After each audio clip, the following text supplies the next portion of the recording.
Hacia el final del siglo XV, los mexicas o aztecas habían impuesto su poderío mediante una alianza con señoríos vecinos desde el actual centro de México.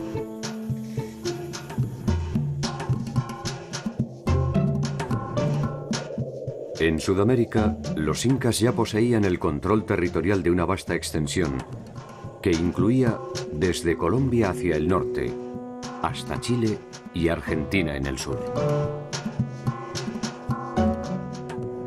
Si la dinámica de sus respectivas historias hubiera avanzado sin interrupciones, es más que probable que en algún momento ambas culturas podrían haberse encontrado.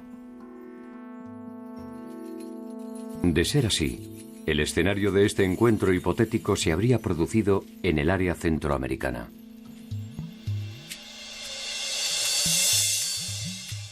El destino o la casualidad nos ha privado de ese memorable momento.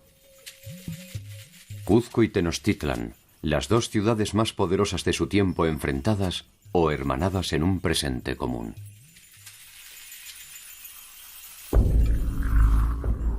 ¿Se habrían maravillado el uno del otro?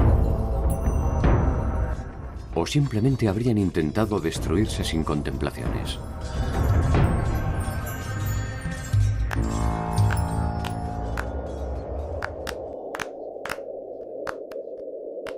Un hecho inesperado abortaría este escenario posible. El inicio de la invasión europea.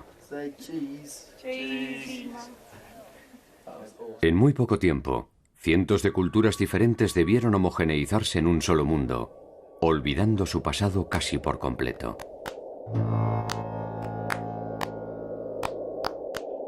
¿Cómo fueron los años finales de los grandes imperios latinoamericanos?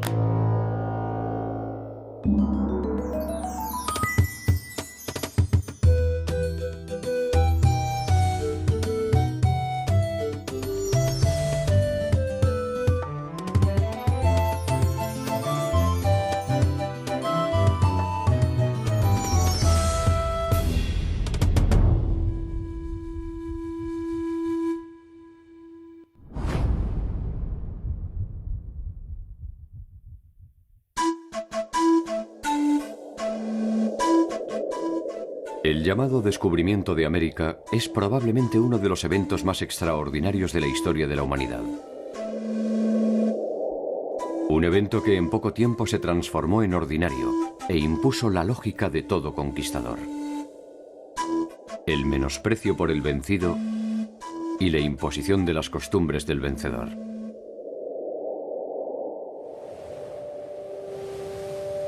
En 1511, un barco que tenía como destino las costas de Santo Domingo naufragaba en Centroamérica. 20 supervivientes llegan a la costa de una provincia maya. Algunos mueren de hambre. Otros son capturados y sacrificados. Solo 2 sobreviven: Jerónimo de Aguilar y Gonzalo Guerrero. Gracias a ellos, los mayas comienzan a conocer algunas particularidades de la cultura europea. Ninguno de los dos sospechaba que el periplo que habían iniciado era apenas el principio de una historia que tendría como escenario principal la mítica ciudad de Tenochtitlan. Tenochtitlan fue una ciudad fundada por los aztecas en un islote del lago de Texcoco en el año de 1325. La ciudad de Tenochtitlan llegó a ser una de las maravillas del Nuevo Mundo. Se calcula que llegó a tener entre 150 y 200,000 habitantes. Ellos fueron grupos que ya habían estado en las cercanías del lago buscando un lugar de establecimiento y escogieron este lugar porque era un lugar privilegiado para la defensa militar. El islote se ubicaba en el centro del lago y con esto iba a tener una enorme ventaja a nivel del control del comercio y la circulación de las canoas. La ciudad como islote estaba unida a la tierra firme por medio de 4 grandes calzadas y luego una gran calzada dique, la cual es una obra de ingeniería mayor que hicieron los mexicas en la época ya de esplendor de su cultura. En estas calzadas dique había tramos en los cuales eran interrumpidos por huecos y se ponían puentes móviles y entonces en casos de ataques militares se recogían estos puentes móviles y se podía así aislar la ciudad como un islote verdadero. Desde ese pequeño islote, Tenochtitlan habrá de crecer hasta desarrollar el imperio más vasto del México antiguo. El líder supremo de Tenochtitlan se conocía bajo la denominación de Hueytlatoani.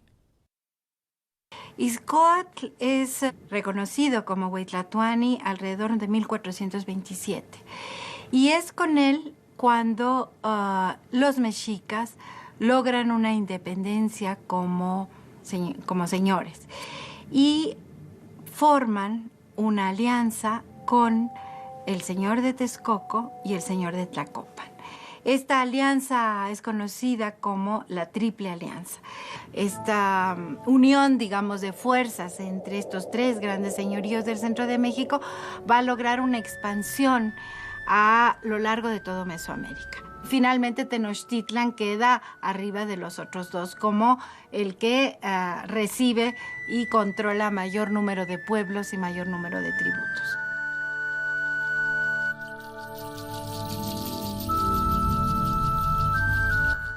En el momento de la llegada de los españoles, los aztecas son gobernados por Moctezuma Xoyocotzin, más conocido como Moctezuma II.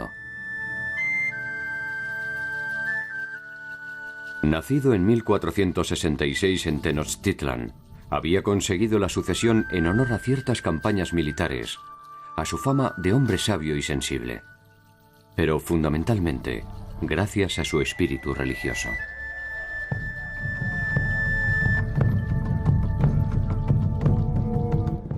Moctezuma influye en la elección de los gobernantes vecinos. Avanza sobre los pueblos sometidos intensificando la captura de los prisioneros para los sacrificios y exige tributos cada vez mayores.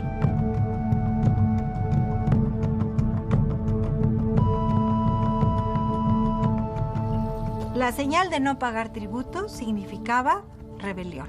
Y si la negativa era no vamos a pagar tributo, inmediatamente ese pueblo era arrasado. Muchas veces las fuentes nos dicen que se destruía totalmente esta población y se llegaba al extremo de rociar con sal los campos de cultivo, de tal manera que no se iba a volver a cultivar en esa región. Estas incursiones, que se conocen con el nombre de las Guerras Floridas, se produjeron indistinta e indiscriminadamente contra los señoríos de Chalco, Cholula, Huejotzingo y Tlaxcala. El reino mexica se hace cada vez más poderoso y el nombre de Moctezuma se pronuncia cada vez más lejos. Desde que conquistaron Cuba en 1514, los españoles empezaron a tener noticias, todavía muy vagas pero muy atractivas, de la existencia de unas tierras mucho más ricas y mucho más pobladas hacia el occidente. Las noticias no tardan en producir una serie de expediciones de exploración que encuentran el territorio maya en la península de Yucatán. El gobernador de la isla, Diego Velázquez, que era el que patrocinaba estas empresas, le encargó la tercera expedición a un pariente político suyo, que era Hernán Cortés. Cortés tuvo más fortuna que las expediciones anteriores porque en uno de las escalas que hizo en su camino a Veracruz, en la zona de Campeche, se enfrentó primero con los señores de la zona, tuvo una batalla bastante fuerte, y por cierto esta fue la primera batalla que realizaron los españoles en el continente americano, en que cuentan que se les apareció la figura de Santiago Matamoros, que era un santo guerrero, que era el protector de los guerreros católicos cuando combatían a los infieles. Esta primera batalla formal entre españoles y mesoamericanos se define con una victoria de las fuerzas de Cortés, quien ofrece a los vencidos una alianza estratégica. Pese a las diferencias idiomáticas, no tiene dificultades en hacerse entender.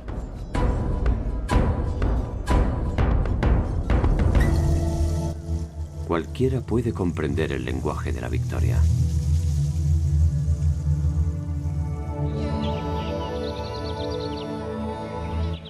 Por otro lado, en el grupo de Cortés se ha producido otra aparición milagrosa. Unos días antes han encontrado en la península de Yucatán a un español que habla a la perfección la lengua de los champotones.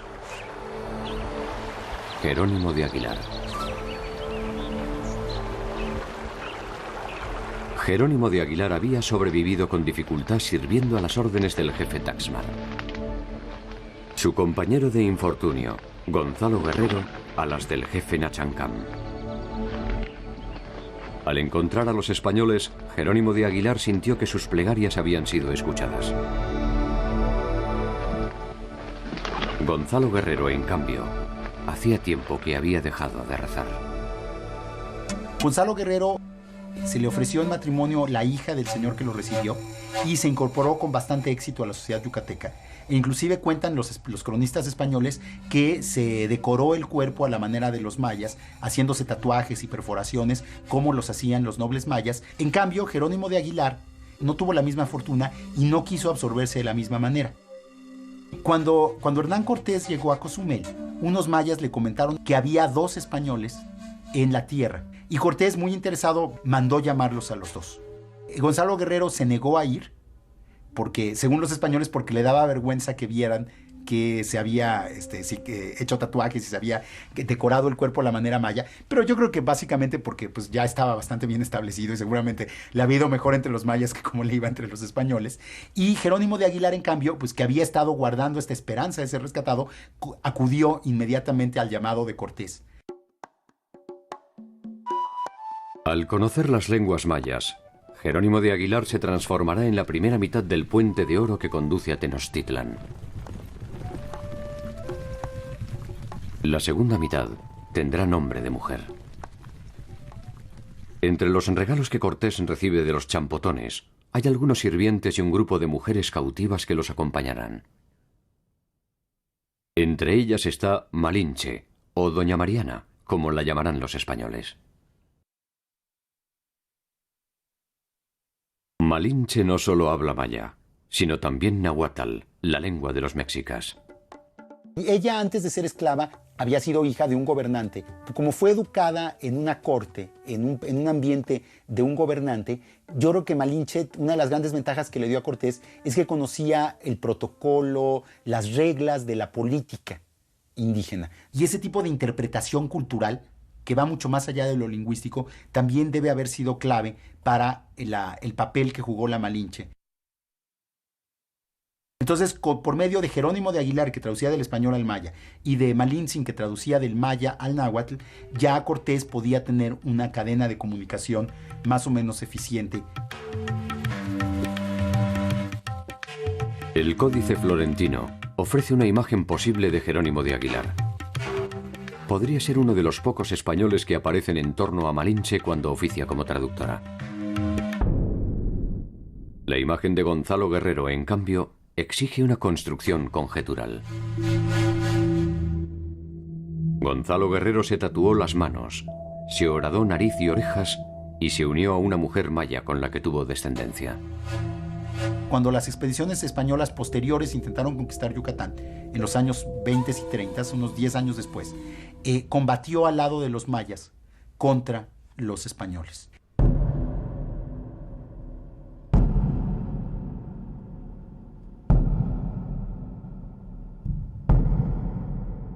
Dicen que murió en combate hacia 1536 defendiendo el territorio que los invasores llamaron Indias Occidentales. Se trata apenas de una muerte más que pudo pasar desapercibida en el contexto de tantas batallas. Su pequeño gesto puede ser sometido a diferentes interpretaciones. Pudo tratarse de un hombre ambicioso que solo se apresuró a tomar su parte del botín. Pudo tratarse de un hombre despreciable que en una encrucijada eligió traicionar a sus propios compañeros.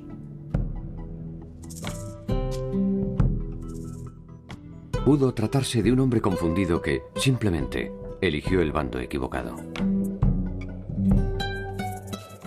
O tal vez pudo tratarse de un hombre que vio que el nuevo mundo estaba habitado por otros nombres, otros aromas, otros dioses y otras sensaciones.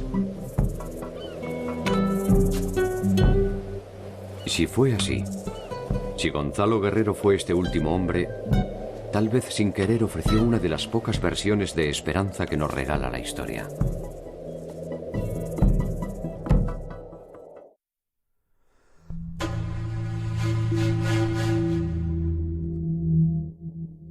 Desde que Moctezuma supo que Cortés había puesto pie en tierra firme, siguió meticulosamente cada uno de sus pasos y se enteró de sus victorias militares y sus pequeñas alianzas. No tardó en enviar a sus embajadores con presentes y advertencias, que Cortés contestó también con presentes y advertencias. Ambos sabían que la vastedad del territorio que ocupaban era insignificante para el tamaño de sus ambiciones.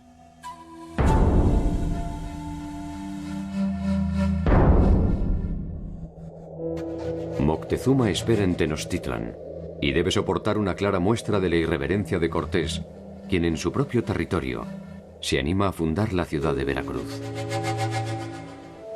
Desde allí, Cortés iniciará el viaje que lo conectará con sus principales aliados, los tlaxcaltecas. Tlaxcala aparece siempre como un señorío independiente que se rebela ante el control de los mexicas, pero que los mexicas los tienen cercados. A mí me parece a veces que era un poco un juego político, ¿no? Porque estas guerras, ¿no? Estas las llamadas guerras floridas, que eran con el objetivo de obtener cautivos para los sacrificios, ¿no? Entonces como que me da la impresión a veces que era como una especie de arreglo, ¿no? Entre ellos, porque uno no puede entender cómo se habían logrado conquistar y someter a pueblos tan lejanos, no podían someter a Tlaxcala. En Tlaxcala se debaten los pasos a seguir ante la llegada de Cortés. La primera decisión es enfrentarlos militarmente. Lo hacen en 4 oportunidades. En 4 oportunidades son derrotados.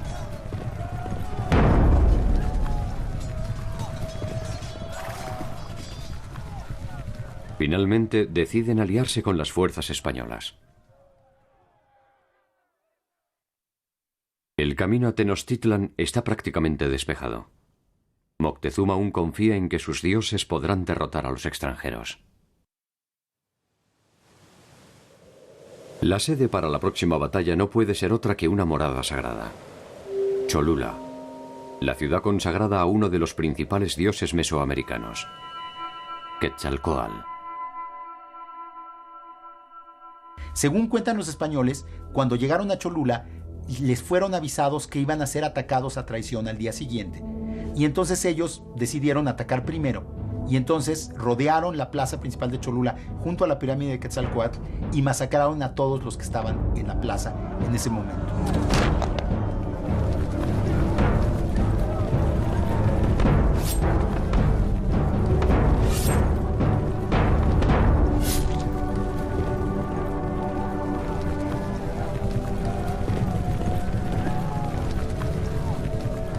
No sabemos cuántos fueron los muertos, deben haber sido centenares, inclusive millares de personas, pero el impacto psicológico de esta matanza en un santuario, en el principal santuario de Mesoamérica, fue brutal en toda la tierra. El impacto estremecedor no tardó en imponerse en todo el territorio. Las especulaciones se acabaron repentinamente. No importaba ya quiénes eran los recién llegados. Tampoco si su naturaleza era divina. El tiempo de los dioses originarios había terminado. Y la cruz de los cristianos se multiplicaba en las cimas de los templos mesoamericanos.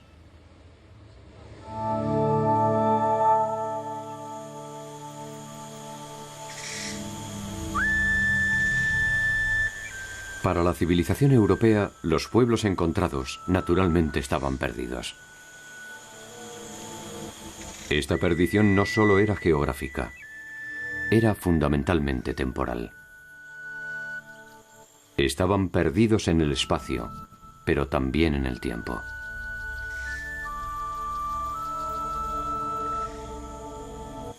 Una de las tareas que se impusieron era la de traerlos hasta el presente.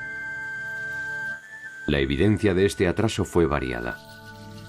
La ausencia de escritura, una supuesta inocencia original y una aparente barbarie. Los indios deben viajar hacia una nueva condición desconocida.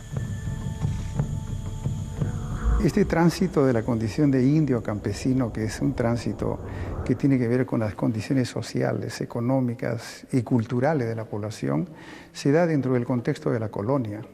Todos comienzan a ser tributarios, todos comienzan a ser los sectores inferiores de la sociedad y la condición cultural de indio comienza a ser considerada una condición prohibida.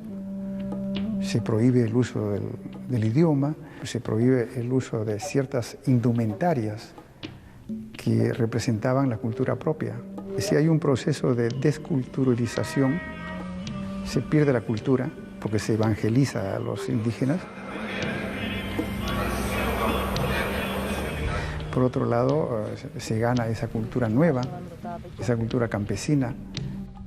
El tránsito de indio a campesino es un tránsito largo, doloroso, dramático. En ese sentido, la conquista de Mesoamérica, en el caso específico de México, fue una extensión de la Guerra de Reconquista española, porque se vio como la posibilidad de la corona española de traer más miembros a la cristiandad. Era la oportunidad histórica de los reyes de España de hacer una gran aportación a nivel mundial, de conseguir nuevos fieles para la iglesia que tanto defendían. En esos escasos años se intentó reformular completamente una variedad de culturas diversas para convertirlas en una sola. Se viajó desde el trueque o la reciprocidad a la economía mercantil.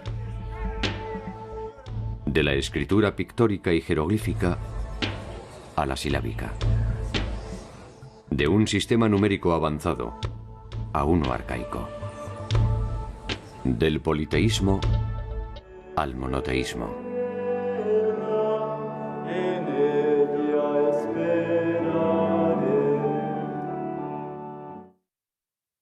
Las sociedades europeas y las orientales realizaron ese mismo viaje en algo más de 3000 años. Las latinoamericanas, con avances y retrocesos, debieron incorporar ese nuevo modelo sin contemplaciones. 3000 años equivalen a 40 generaciones. El promedio de vida de un hombre en América no superaba los 50 años. Más de 40 generaciones debieron ser vividas en una sola vida. Un salto desgarrador en el tiempo realizado por el impulso de las armas, y cuyo pasaje fue abonado sobradamente en peso de oro. Evidentemente fue un impacto entre dos culturas que en muchos sentidos al principio no se entendieron o hablaban dos lenguajes completamente distintos, no solo a nivel lengua, sino a nivel de conceptos, de formas de resolver las cosas, de forma de enfrentarse al mundo.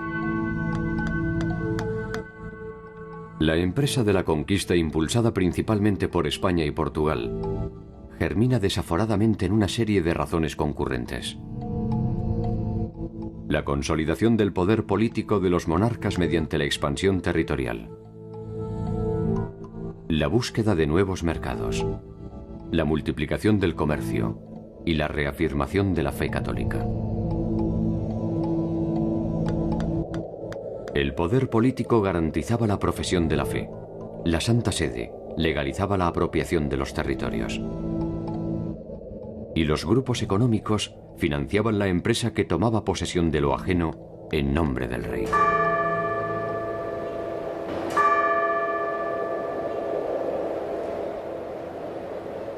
El instrumento que permitió la conjunción de estos intereses políticos, económicos y religiosos se concretó en una institución tan compleja como atractiva: la capitulación.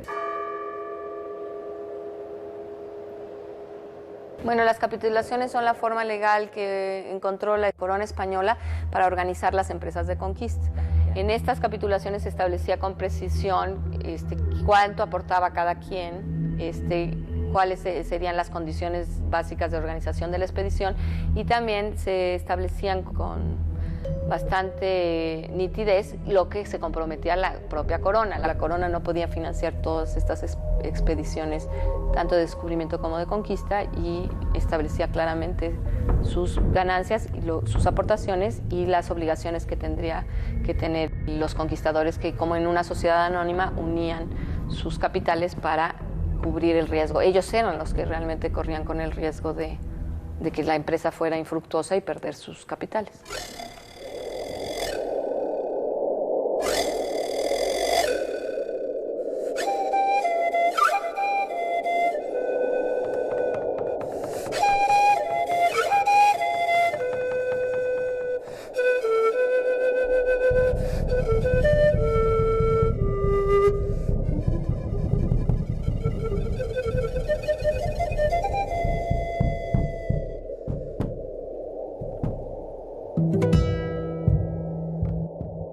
El Imperio Inca fue la organización estatal más extensa de América. Había nacido, como Roma, entre los límites de una pequeña ciudad, Cuzco, y se había extendido absorbiendo y conquistando a diferentes pueblos que pasaron a formar parte de una sola identidad.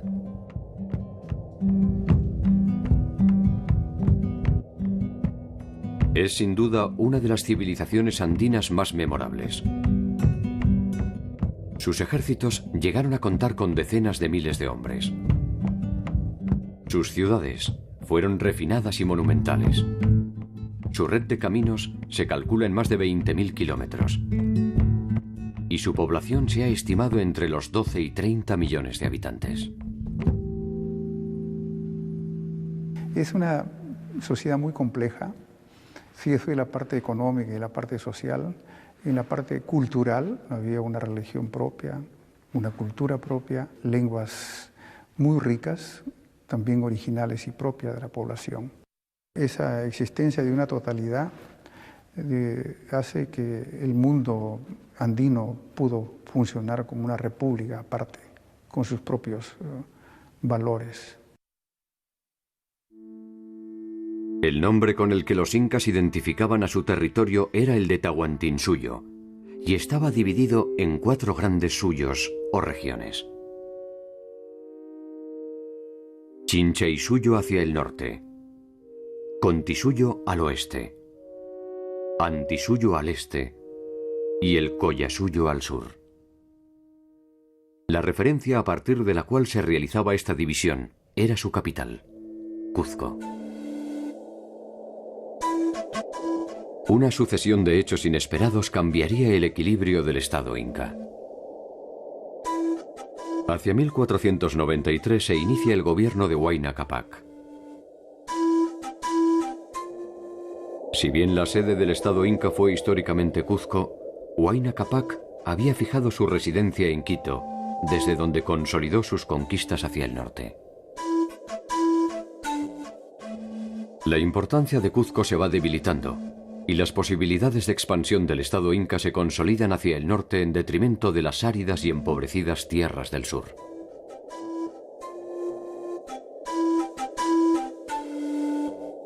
La muerte de Huayna Cápac dará inicio a las intrigas palaciegas que terminarán enfrentando a Cuzco y Quito. Las sucesiones incas son muy tumultuosas, con muchos asesinatos, intrigas, porque no había lo que hay en Europa, la primogenitura. Entonces era un número limitado de candidatos y había que escoger entre esos limitados candidatos. De ahí que vienen crímenes, pasiones y se matan y hacen de todo.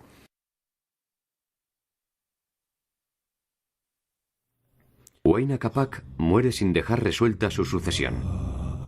2 de sus hijos se disputan el control del imperio. Uno de ellos, Atahualpa, controla la parte norte con sede en Quito. El otro, Huáscar, la parte sur con sede en Cuzco. Las ambiciones de los hermanos no tardaron en desencadenar un enfrentamiento. Por primera vez, dos ejércitos incas se enfrentaban en el campo de batalla.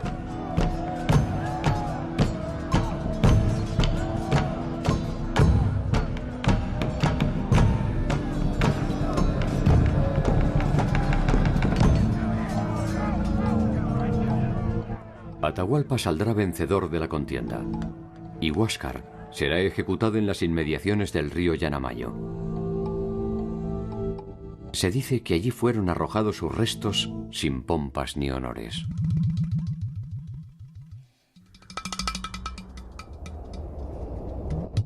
Atahualpa apenas puede saborear su victoria. Debe partir hacia el pueblo de Cajamarca, atento a la llegada de unos pocos y extravagantes intrusos que habían arribado por el norte del imperio.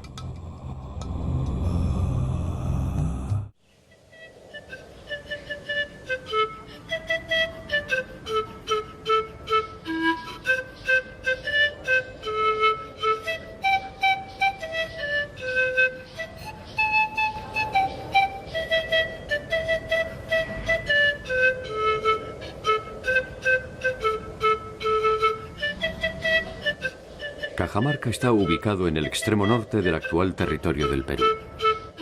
La ciudad puede observarse desde un antiguo santuario conocido como la Silla del Inca. A escasos kilómetros de allí existe un afloramiento de aguas termales. Este lugar era uno de los utilizados para el descanso por los sapas incas, los líderes del imperio.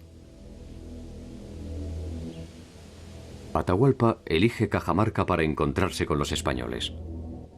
Se dice que su intención era escarmentarlos por el saqueo que habían realizado en la localidad de Tumbes y del que ya habían tenido conocimiento.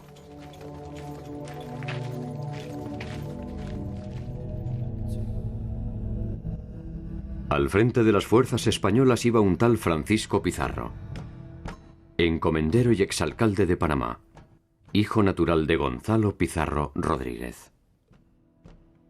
Los españoles que conquistaron primero América Central y el estrecho de Panamá, poblaron Panamá hacia 1510, 11, 12, 13. Panamá era un centro de entrenamiento y de fabricación de conquistadores. Su base de operaciones para descubrir el Mar del Sur, que es el Océano Pacífico, que lo descubrió Balboa, y luego comenzar a navegar hacia el sur en búsqueda de eso que comenzaban a escuchar como una suerte de gran imperio, gran país con muchas riquezas, ¿no?, que era el imperio de los incas. Tuvieron que pasar 20 años para llegar a poder acercarse a las costas de Tumbes. En ese periodo muchos conquistadores se entrenaron en Panamá y uno de ellos fue Francisco Pizarro, que llegó bastante joven y estuvo en Panamá como 10 años y llegó al Perú cuando él tenía 52 años. Pizarro fue un conquistador auténtico, analfabeto, soldado de los 15 años y conquistador a los 52 años de un imperio indígena. Francisco Pizarro, Diego de Almagro y Hernando de Luque son los principales asociados de la empresa que terminará invadiendo el imperio inca, merced a la capitulación de Toledo otorgada por Carlos V en 1529. Cuando Pizarro llega con sus vanguardias, tenía mucha información al respecto. Cuando había llevado indígenas a Panamá para que les informen y para que aprendan la lengua de los conquistadores, que nunca la llegaron a aprender bien. Atahualpa había logrado recientemente el control absoluto del imperio. Los españoles no eran más que una comitiva reducida que no ofrecía en principio una amenaza concreta.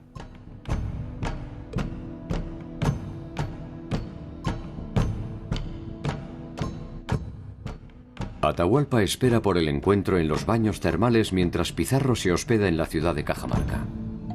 Las crónicas indican que los soldados de Atahualpa habían acampado en lo que son los baños fuera de Cajamarca, y los soldados de Pizarro acamparon en los alrededores de la plaza principal de la ciudad.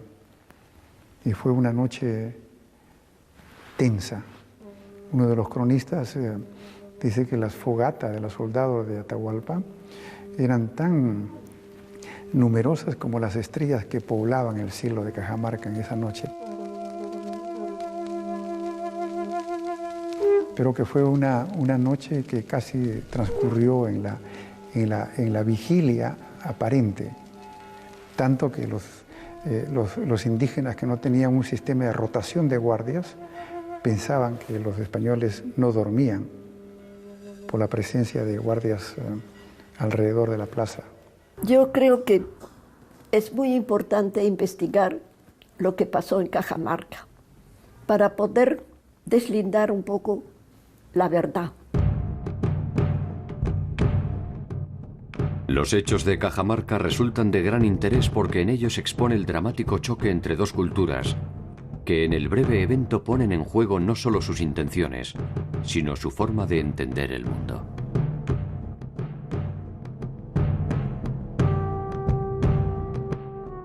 En esa particular sucesión de gestos y reacciones, se desnuda la naturaleza de la Trinidad que dio impulso a la conquista: la espada, la fe y, fundamentalmente, el oro. Y por la tontería de Atahualpa, que quería ver de cerca a estos que vinieron antes del segundo viaje de Pizarro y que se fueron. Entonces tenía miedo que se fueran otra vez y no los había visto. Entonces ordenó que subieran hasta Cajamarca. Los generales le dijeron: sería mejor que en un desfiladero aventamos piedras, grandes galgas, piedras enormes, para liquidarlos. Y no quiso. Y también Francisco Pizarro obligaba o pidió a Atahualpa que viene sin armas, pero al mismo tiempo él se escondió sus propios armas en estos edificios que hay alrededor de Plaza de Cajamarca. A Atahualpa lo acompañan sus principales aliados, sus guerreros y su fastuosa corte. El grueso de su ejército espera en las inmediaciones del lugar. Tal vez supone que su sola y poderosa presencia alcanzará para intimidar a los hombres barbados. Tiene sus razones. Después de todo, es el Hijo del Sol. Les dio guía, alimentos, ropa, todo lo que necesitaban les dio. O sea, fácilmente llegaron a Cajamarca. Y además, en vez de recibirlos en su real, rodeado de su ejército, se metió a lo que los españoles le confabularon la entrada a la plaza de Cajamarca, que ahí les dijeron: vengan sin armas porque nosotros los vamos a ayudar, somos amigos suyos. Y el Inca, ingenuo, porque de los grandes incas no hubiera pasado eso, pero Atahualpa, que creo que era no muy vivo, se metió en la boca del lobo. La reconstrucción de los hechos acaecidos el 16 de noviembre de 1532 exige completar el cuadro de situación. Pizarro espera con sus principales hombres armados, sus imponentes caballos y armaduras, sus socios en la empresa, un sacerdote de nombre Valverde y un intérprete que sobrevivió al tiempo bajo el nombre de Felipillo. La distancia hasta la tragedia siempre es breve. En este caso, es apenas un detalle menor. Un libro que todos los cronistas identifican como una Biblia.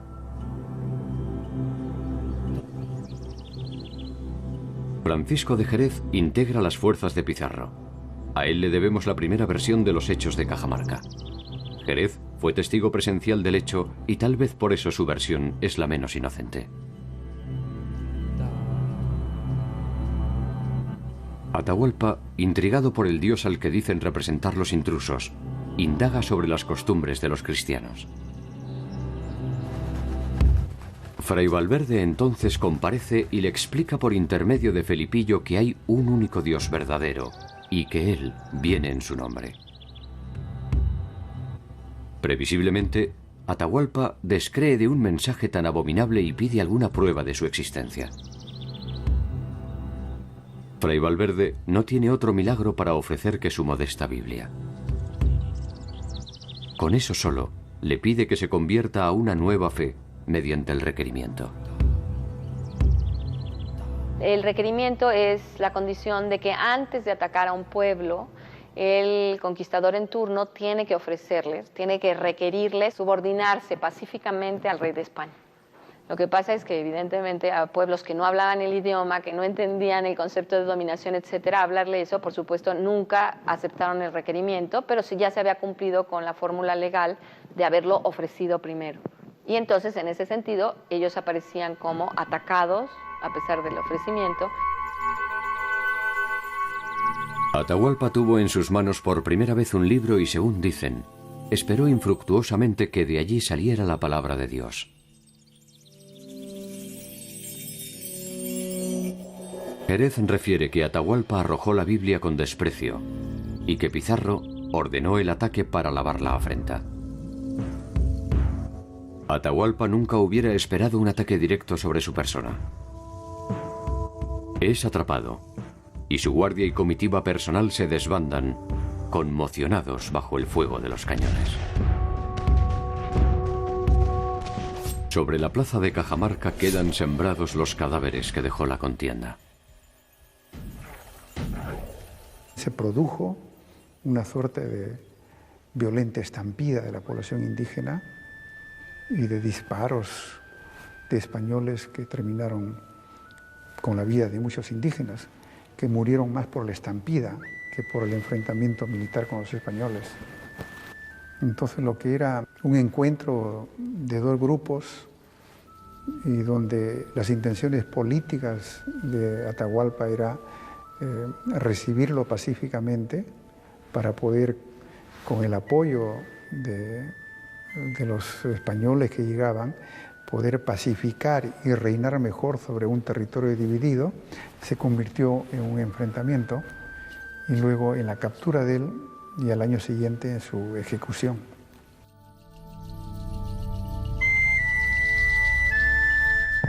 El llamado Cuarto del Rescate es una sencilla y modesta edificación. Allí cumple su encierro Atahualpa, quien en un nuevo alarde de su poder ofrece llenar el lugar de su cautiverio hasta donde llega su mano extendida por encima de la cabeza, por una vez con oro y por dos con plata, a cambio de su libertad.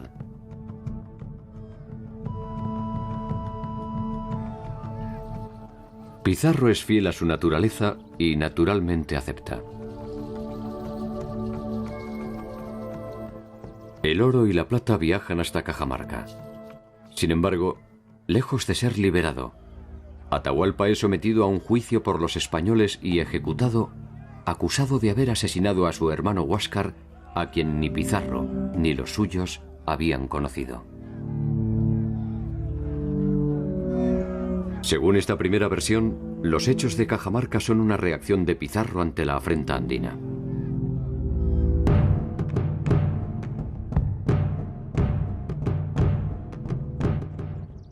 Guamán Poma fue un cronista indiano posterior que refiere también los eventos de Cajamarca según su visión del mundo. Su versión resulta similar, solo que en ella no se trata de una reacción espontánea de Pizarro, sino de una reacción provocada deliberadamente por Fray Valverde. Al parecer, Pizarro se habría negado a atacar a Atahualpa, y solo lo hizo ante la insistencia de Valverde, quien no estaba dispuesto a perdonar una afrenta a su Dios.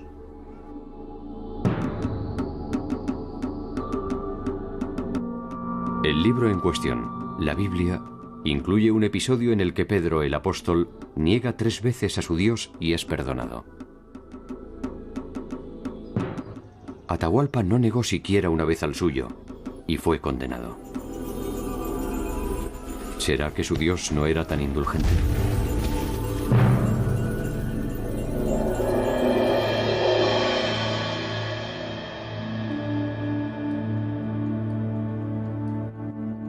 Tito Cusi Yupanqui fue uno de los últimos soberanos incas, y en otro relato incorpora una nueva evidencia para reconstruir la escena. Cusi Yupanqui refiere que por 2 veces los españoles rechazaron la bebida que Atahualpa les ofrecía en señal de reciprocidad, y que por tal motivo rechazó la Biblia y originó el ataque.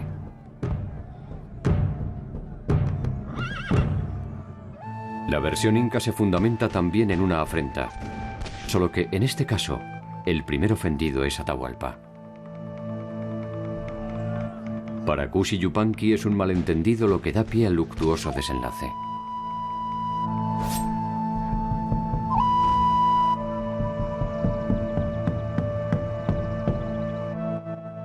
Otra versión corresponde al inca Garcilaso, quien tenía por padre a un español y por madre a una inca.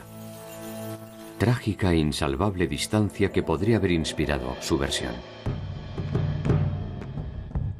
Garcilaso había abrazado la religión católica y recopilado con gran detalle la cosmogonía e historia de sus antepasados. Según él, el requerimiento se complicó por la impericia de Felipillo, quien no logró traducir correctamente las palabras del fraile.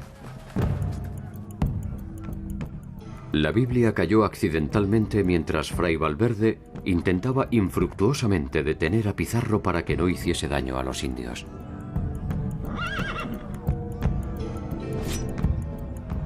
Se trató aquí tan solo de un accidente.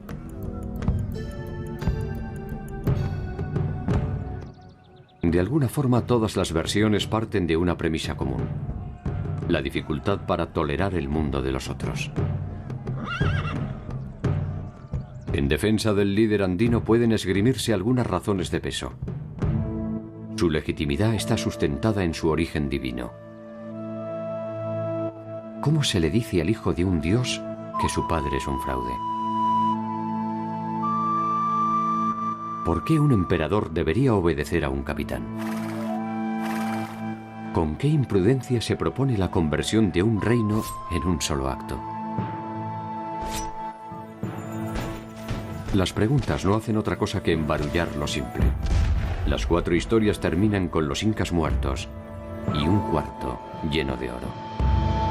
Cuando Atahualpa enteraba que los españoles quieren oro y plata, prometió llenar 2 edificios grandes, otro con oro, otro con plata, en condición que después Pizarro lo podría dejar en libertad. Pero lo que pasó que cuando rescate estaba cumplido, las autoridades, quien estaba con Pizarro, representantes del rey de España, obligaron a Pizarro a matar a Atahualpa.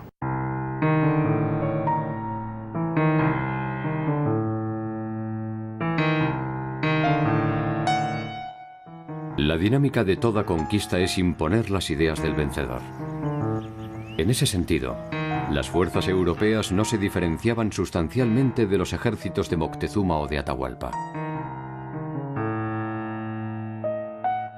El triunfador se define por el resultado de las armas, pero la derrota siempre es de naturaleza espiritual. Los dioses mesoamericanos y andinos fueron los primeros derrotados. Y este quiebre en las creencias de los pueblos originarios contribuyó al derrumbe de sus estructuras políticas y sociales.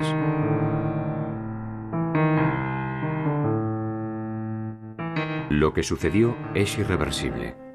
Las imágenes perdidas no pueden ser recuperadas. Los hechos solo se pueden recrear. Los rostros apenas se pueden presumir. Todos son fragmentos de la verdad. Los que no estuvimos, solo podemos despertar de nuestra ignorancia para descubrir nuestra memoria. Puede que sea suficiente. A veces lo es.